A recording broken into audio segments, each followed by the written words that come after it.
नमस्ते। आज के इस एक्सप्लेनर में हम एक कमाल का कॉन्ट्रास्ट देखने वाले हैं। सोचिए, एक तरफ पूरी दुनिया की जियोपॉलिटिक्स में उथल-पुथल मची है, हर तरफ टेंशन है, लेकिन दूसरी तरफ एक बहुत ही फोकस्ड, इन्वेस्टमेंट ड्रिवन कूटनीतिक सफर चल रहा है जो चुपचाप हमारे डोमेस्टिक इंफ्रास्ट्रक्चर को मजबूत कर रहा है। तो ये दोनों चीजें एक साथ कैसे काम कर रही हैं? चलिए डिकोड करते हैं। तो आज के हमारे इस सफर के 6 छोटे-छोटे लेकिन अहम पड़ाव हैं। हम ग्लोबल जियोपॉलिटिक्स और सुपर पावर से शुरू करेंगे, फिर चलेंगे ग्लोबल डिप्लोमैटिक जर्नी पर।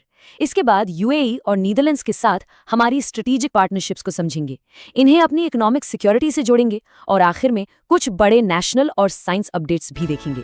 चलिए सबसे पहले बात करते हैं सेक्शन 1 की, ग्लोबल जियोपॉलिटिक्स और सुपर पावर्स। क्योंकि देखिए, आज की डिप्लोमैटिक स्ट्रैटेजीज को समझने के लिए ये बैकग्राउंड जानना बहुत जरूरी है कि आखिर दुनिया की बड़ी महाशक्तियां कर क्या रही हैं। आप जरा इन ग्लोबल डिप्लोमैटिक शिफ्ट्स का कॉन्ट्रास्ट देखिए, बड़ा दिलचस्प है। एक तरफ अमेरिका और ईरान है, वहां सीजफायर तो हुआ, लेकिन प्रेसिडेंट ट्रंप ने इसे सिर्फ पाकिस्तान के लिए एक फेवर बता दिया और न्यूक्लियर गारंटी के बिना कोई भी पीस ऑफर रिजेक्ट कर दिया। और दूसरी तरफ अमेरिका और चाइना के ट्रेड क्लेम्स हैं। बोइंग ने कंफर्म किया कि 200 प्लेन बिके हैं। ट्रंप भारी भरकम सोयाबीन और तेल के सौदों का दावा कर रहे हैं। लेकिन मजे की बात यह है कि चाइनीज ऑफिशियल्स इस पर पूरी तरह से चुप हैं, एकदम साइलेंट। ये दिखाता है कि आजकल कूटनीति में कितनी ज्यादा वॉलेटिलिटी है। अब मिडिल ईस्ट को ही ले लीजिए, वहाँ की सिचुएशन कितनी नाजुक है ये हम सब जानते हैं। अमेरिका की मध्यस्थता से लेबनान और इजराइल ने अपना सीजफायर 45 दिनों के लिए बढ़ा तो दिया है, लेकिन कागजों पर शांति होने के बावजूद ग्राउंड पर दोनों तरफ से अभी भी हिंसक झड़पें जारी हैं। सिचुएशन काफी टेंस बनी हुई है। और हाँ, ये अंतर्राष्ट्रीय अस्थिरता सिर्फ किसी एक रीजन तक लिमिटेड नहीं है, हिस्टोरिकल टेंशंस भी वापस आ रहे हैं। देखिए, अमेरिकी न्याय विभाग 1996 के एक जेट इंसिडेंट को लेकर क्यूबा के पूर्व राष्ट्रपति राउल कास्त्रो पर क्रिमिनल चार्जेस लगाने की प्लानिंग कर रहा है। और दूसरी तरफ रूस यूक्रेन युद्ध से एक बिल्कुल ही अलग तरह के रेजिस्टेंस की खबर आई है। एक 12 साल के यूक्रेनी बच्चे ने एक सैनिक से सीखी हुई टेक्निक का इस्तेमाल करके एक रूसी फाइबर ऑप्टिक ड्रोन को डिफ्यूज कर दिया। ये सारी चीजें दिखाती हैं कि ग्लोबल लेवल पर कितनी उथल पुथल मची है।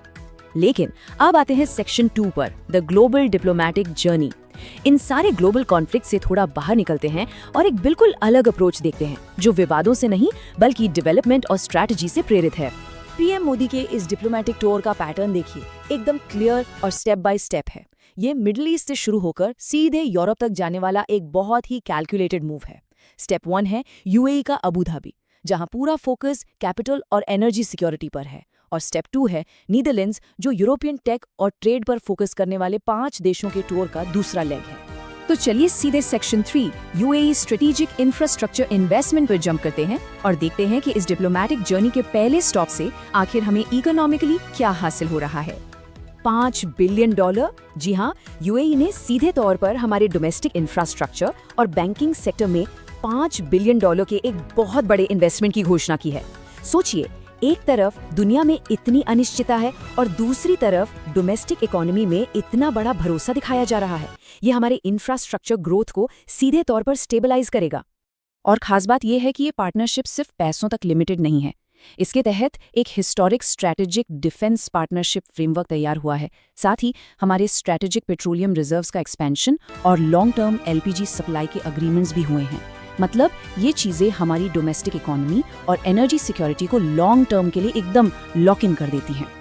अब मूव करते हैं सेक्शन 4 पर, Netherlands tech and clean energy. Middle east में एनर्जी सिक्योर करने के बाद हमारी ये यात्रा पहुंचती है यूरोप। तो चलिए देखते हैं कि इस नीदरलैंड स्टेट विजिट के खास गोल्स क्या हैं। नीदरलैंड्स के साथ जो पार्टनरशिप है ना, वो एकदम फ्यूचर रेडी है। ये नॉर्मल ट्रेड से कहीं आगे की बात है। इसमें बायलैटरल ट्रेड और इन्वेस्टमेंट बढ़ाने के साथ साथ मेन फोकस उन चीजों पर है जो आने वाले कल को डिफाइन करेंगी, जैसे कि semiconductor technology, clean energy initiatives और एडवांस्ड वाटर मैनेजमेंट। और हाँ, इंडियन डायस्पोरा के साथ एंगेजमेंट बढ़ाना भी इस विजिट का एक बहुत ही क्रूशियल पार्ट है। तो अब आते हैं सेक्शन 5 पर, पार्टनरशिप्स एंड इकोनॉमिक सिक्योरिटी। आप सोच रहे होंगे कि इन इंटरनेशनल ट्रैवल्स का हमारे घर की इकोनॉमी से क्या कनेक्शन है। चलिए डॉट्स को कनेक्ट करते हैं और देखते हैं कि ये डिप्लोमैटिक कदम हमारी long term national economic security के गोल्स के साथ कैसे अलाइन होते हैं। अगर आप इन दोनों पार्टनरशिप्स को साइड बाय साइड रखें तो पिक्चर एकदम क्लियर हो जाती है। कॉलम 1 में यूएई है, जो हमें defence framework, crude oil reserve, LPG और बैंकिंग इन्वेस्टमेंट दे रहा है। मतलब बेसिक नीड्स पूरी तरह से कवर्ड। और कॉलम 2 में नीदरलैंड्स है, जो हमें semiconductors, clean energy, water management और हाईटेक ट्रेड के जरिए फ्यूचर के लिए तैयार कर रहा है। ये दोनों बिल्कुल अलग अलग रीजन्स हैं, लेकिन एक साथ मिलकर हमारी इकोनॉमी के लिए एक बहुत ही तगड़ी मल्टी लेयर्ड शील्ड बना रहे हैं। और सुनिए, जब हम इकोनॉमिक सिक्योरिटी की बात कर ही रहे हैं तो एक अफवाह को क्लियर करना भी बनता है। हाल ही में एक रिपोर्ट आई थी कि शायद अमेरिका ईरान युद्ध के फाइनेंशियल इम्पैक्ट्स को कम करने के लिए भारत में कोई नया फॉरेन ट्रैवल टैक्स या सेस लगाया जा सकता है। पीएम मोदी ने इसे सीधा फॉल्स यानी पूरी तरह से झूठा करार दिया है। ये डोमेस्टिक लेवल पर चल रही चिंताओं को शांत करने का एक बहुत ही क्लियर तरीका था। Finally, section 6 national and science updates. International geopolitics से थोड़ा ब्रेक लेते हैं और देखते हैं कि हमारे अपने देश में क्या हो रहा है और साइंस की दुनिया से क्या नया सामने आया है। सबसे पहले बात करते हैं एक बड़े नेशनल अपडेट की। नीट यूजी 2026 पेपर लीक मामले में एक बड़ा क्रैकडाउन हुआ है।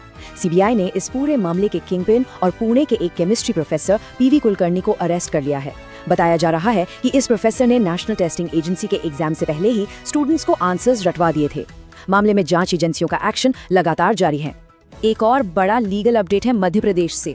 वहां के हाईकोर्ट ने भोजशाला विवाद में अपना फैसला सुनाया है और 2003 के ASI यानी आर्कियोलॉजिकल सर्वे ऑफ इंडिया के ऑर्डर को रद्द कर दिया है। कोर्ट ने इस साइट को मंदिर घोषित किया है और वहां नमाज पढ़ने पर रोक लगा दी है। रिपोर्ट्स के मुताबिक हिंदू पक्ष अब सुप्रीम कोर्ट में अपनी आगे की कानूनी तैयारी कर रहा है। कॉर्पोरेट गवर्नेंस के मोर्चे पर टाटा ट्रस्ट्स को लेकर एक जरूरी क्लैरिफिकेशन आया है। दरअसल महाराष्ट्र पब्लिक ट्रस्ट्स एक्ट में जो नया अमेंडमेंट हुआ है उसके तहत लाइफ टाइम ट्रस्टीज की लिमिट 25% कर दी गई है। लेकिन टाटा ट्रस्ट्स ने ये साफ कर दिया है कि सितंबर 2025 से पहले अपॉइंट किए गए परपेचुअल ट्रस्टीज पर इस नियम का कोई असर नहीं होगा। और अब वो साइंस अपडेट जिसका मैं वेट कर रहा था। क्या आपने कभी सोचा है कि बिना किसी एक्टिव ज्वालामुखी के बरमूडा लाखों सालों से समंदर में 1600 फीट ऊपर कैसे टिका हुआ है? साइंटिस्ट ने फाइनली इस मिस्ट्री को सॉल्व कर लिया है। इसके पीछे अंडरप्लेटिंग नाम का एक प्रोसेस है। बेसिकली समंदर के तल के नीचे 12 मील मोटी कम डेंसिटी वाली चट्टान की एक लेयर है जो पानी में एक राफ्ट या बेड़े की तरह काम करती है। और यही वो राफ्ट है जिसने बरमूडा को इतने सालों से ऊपर थाम कर रखा है ना कमाल की बात। तो इस पूरे एक्सप्लेनर के बाद एक बड़ा सवाल खड़ा होता है। हमने देखा कि कैसे केयरफुली स्ट्रक्चर्ड $multi-billion की डिप्लोमेटिक पार्टनरशिप्स बनाई जा रही हैं। लेकिन एक ऐसी दुनिया में जहां सुपर पावर्स के कॉन्फ्लिक्ट्स कभी भी अनप्रेडिक्टेबल झटके दे सकते हैं, क्या ये बड़े बड़े ट्रेड डील्स हमारी डोमेस्टिक इकोनॉमी को पूरी तरह से इंसुलेट या सुरक्षित कर पाएंगे? क्या सिर्फ कूटनीति से लॉन्ग टर्म नेशनल स्टेबिलिटी की गारंटी मिल सकती है? इस बारे में जरूर सोचिएगा। आज के लिए बस इतना ही। इस एक्सप्लेनर में जुड़ने के लिए शुक्रिया।